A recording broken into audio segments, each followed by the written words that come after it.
Welcome to many smiles friends and students. क्या आप SSC, bank, CDS, NDA या stenographer की तैयारी कर रहे हो?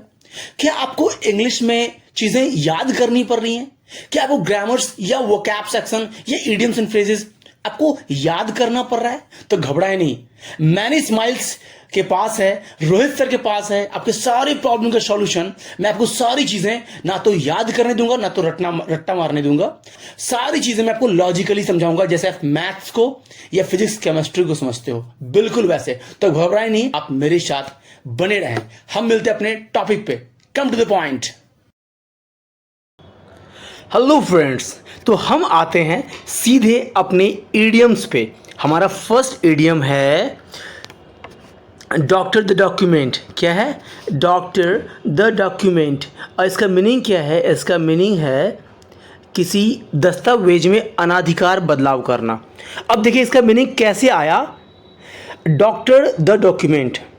अच्छा, आप मुझे बताइए कि जैसे मान लो कि मैं बहुत ज़्यादा बीमार था और मैं किसी डॉक्टर के पास गया इलाज करवाने के लिए, और क्या हुआ कि वहाँ मेरी जो तबीयत थी वो बिल्कुल ठीक नहीं हुई।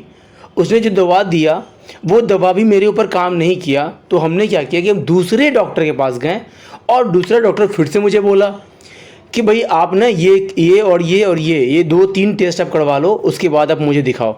और फिर मैंने बोला कि सर मैंने पहले भी करवाया ये सारा टेस्ट। तो बोले चलो वो सारा पुर्जा दो, वो रिपोर्ट दिखाओ। तो जब मैं वो रिपोर्ट दिखाया, जब मैं वो डॉक्यूमेंट दिखाया डॉक्टर का, उसने तो नए डॉक्टर ने क्या किया कि पुराने डॉक्टर वाले का डॉक्यूमेंट को पूरे काट दिया। बोला ये नहीं, इससे काम नहीं चलेगा, मैं दवा दूसरा लिखूंगा। और उसने काट दिया। अब बताओ क्या किया उसने डॉक्टर के डॉक्यूमेंट क्या किया? काट दिया। अब देखो कि डॉक्टर के डॉक्यूमेंट्स में जो लिखे हुए थे, जो पुर्जे में लिखे हुए थे, उसको लिखने से पहले क्या वो पहले वाले डॉक्टर से इजाज़त लिया? नहीं लिया। पहले वाले डॉक्टर से कुछ पूछा? नहीं पूछा। बिना पूछे उसके डॉक्यूमेंट क्या कर दिया? वो बदलाव कर दिया। बोले भाई ये नहीं चलेगा, मैं दूसरा लाता हूँ, मैं दूसरा लिख देता हूँ दवा। और वो बदल दिया, पुर्जे को क्या कर बदल दिया। क्यों? ये अधिकार, किसी के डॉक्यूमेंट को पूरी तरह से काटने का ये अधिकार सिर्फ डॉक्टर को ही है दरअसल, कि वो अपने दस्तावेज में किसी भी तरह का बदलाव कर सकता है बिना किसी से पूछे। वो किसके डॉक्यूमेंट है बताइए? क्योंकि वो डॉक्टर का डॉक्यूमेंट है। वो जो डॉक्यूमेंट है द डॉक्यूमेंट, वो डॉक्टर का डॉक्यूमेंट है। वो इसीलिए वहाँ से आया डॉक्टर द डॉक्यूमेंट। कि डॉक्टर के डॉक्यूमेंट में क्या होता है? किसी से बिना पूछे अनाधिकार बदलाव कर देना, वही मीनिंग आया। तो जब मैं पूछूं आपसे कि डॉक्टर द डॉक्यूमेंट, तो अभी जैसे मैं बोलूं कि डॉक्टर द डॉक्यूमेंट, तो आप समझिएगा कि डॉक्टर के डॉक्यूमेंट में, तो डॉक्टर के डॉक्यूमेंट में डॉक्टर चाहें तो बदलाव तो कर ही सकते हैं ना, बिना किसी पूछे। तो वही मीनिंग आ गया कि डॉक्टर के डॉक्यूमेंट में कोई भी दूसरा डॉक्टर उसको काट के दूसरा दवा लिख देता है, मतलब अनाधिकार बदलाव कर सकता है अपने मर्जी से। ठीक है, हमारा नेक्स्ट इडियम क्या है पता है?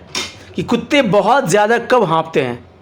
बहुत ज़्यादा थक जाते हैं, ऐसा बहुत ज़्यादा हाँफते हैं। आपको बताओ, जीभ निकाल करके, बहुत बड़ा जीभ निकाल करके हाँफते हैं। कब हाँफते हैं? वो ऐसा करते हैं गर्मी के समय, बहुत ज़्यादा करते हैं। तो वहीं से आया कि डॉग डेज, जब ऐसा डॉग करेगा, कब करेगा? गर्मी के दिन में ऐसा करेगा। तो जब मैं बोलूँगा डॉग डेज, कुत्ते का दिन, तो कुत्ते मतलब समझ लिया कुत्ते जैसे हाँफने वाला दिन, वो गर्मी के दिन में लोग ज़्यादा हाँफते हैं। हाँ, तो इसे मीनिंग आ गया गर्मी का दिन। हमेशा मैं बताऊँगा कि वर्ड पे नहीं, वर्ड के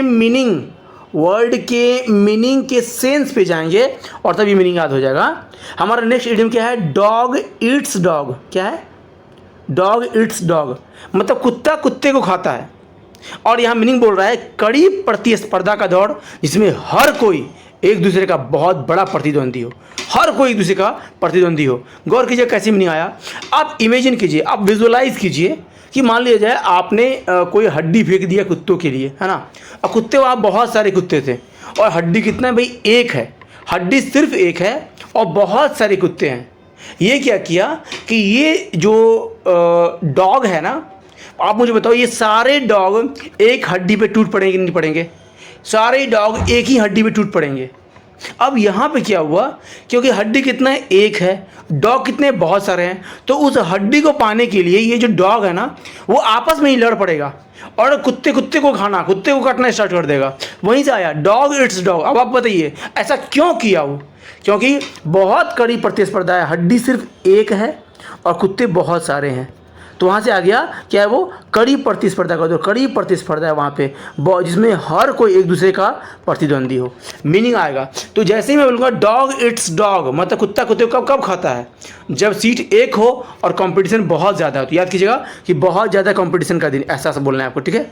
ठीक है, हमारा नेक्स्ट इडियम क्या है, हमारा नेक्स्ट इडियम है dog in the manager. Manager मतलब होता है इंटरटेनमेंट का टाइम। कोई पार्टी होता है जिसमें सभी कोई मौज मस्ती इंजॉय कर रहे होते हैं, उसको मैंजर कहते हैं उस टाइम को।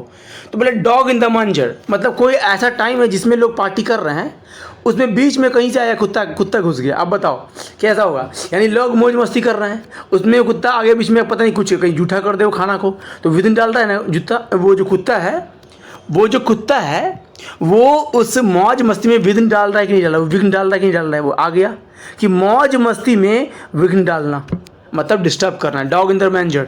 तो आप इसको अपने लाइफ में बोल सकते हैं कि अगर कोई व्यक्ति किसी इंटरटेनमेंट में वो बाधा क्रिएट कर रहा है, प्रॉब्लम क्रिएट कर रहा है, तो बोलेंगे डॉग, तो अब आप उनको बोल सकते हैं कि do not dog in the manger या don't dog in the manger, मतलब मुझे डिस्टर्ब मत करो, यानी इस पार्टी को डिस्टर्ब मत करो, इस सेंस में आएगा, मौज मस्ती को डिस्टर्ब नहीं करेंगे। तो यहाँ पे आ रहा है डॉग इन द मैंजर, मतलब मैंजर का समय था, पार्टी का समय था, मौज मस्ती का समय था, बीच में डॉग इन कर गया, तो क्या वो विधिन डाल रहा है, डॉग मौज मस्ती में विधिन डालना, हो गया, मीनिंग आ गया। अब हमारा नेक्स्ट इडियम क्या है, हमारा नेक्स्ट इडियम है डन टू डेथ।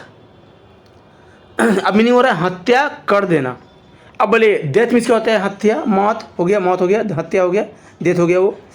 अब बोला डन हो गया, यानी ये जो हत्या है ना वो डन हो गया, मतलब ये पूरा हो गया। तो बताइए अगर डेथ वाला काम डन हो गया है, इसका मतलब वो हत्या हुआ कि नहीं हुआ, हत्या कर दिया, वो हत्या हो गया, ख़त्म।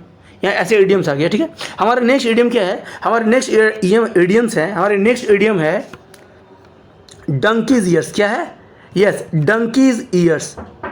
अब देखिए डंकीज ईयर्स का मीनिंग क्या होता है, डंकीज ईयर्स का मीनिंग होता है बहुत लंबा समय। अब देखिए मीनिंग कैसे आया, लंबा समय मीनिंग कैसे आया, है ना, ये लंबा मीनिंग कैसे आया समय। डंकीज मीन्स क्या होता है, आपको पता है कि एक जानवर का नाम है, इसका नाम है डंकीज, खच्चर, और ईयर्स का मतलब क्या होता है, साल, एक साल। अब आप मुझे बताइए कि ये जो साल का समय होता है, ये छोटा समय होता है या लंबा समय होता है, लंबा समय होता है। अगर हम डंकी में और अगर हॉर्स में कंपैरिजन करें, तो हॉर्स जो किसी काम को और कोई दूरी वो बड़े ही जल्दी तय कर लेगा, उसी दूरी को जो डंकी है वो बहुत लंबे टाइम में वो दूरी तय करेगा, इसलिए बोलेगा अरे ये काम ना इसको सालों लग जाएंगे इस काम में।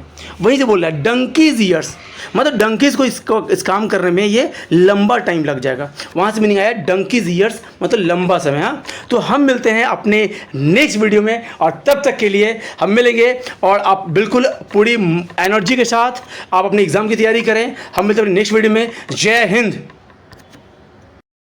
सो फ्रेंड्स, कैसा लगा ये वीडियो? अगर अच्छा लगा तो एक लाइक तो बनता है, so give me a thumbs up. अपने एक दोस्तों से शेयर जरूर करें और मेरे चैनल को सब्सक्राइब कर लें।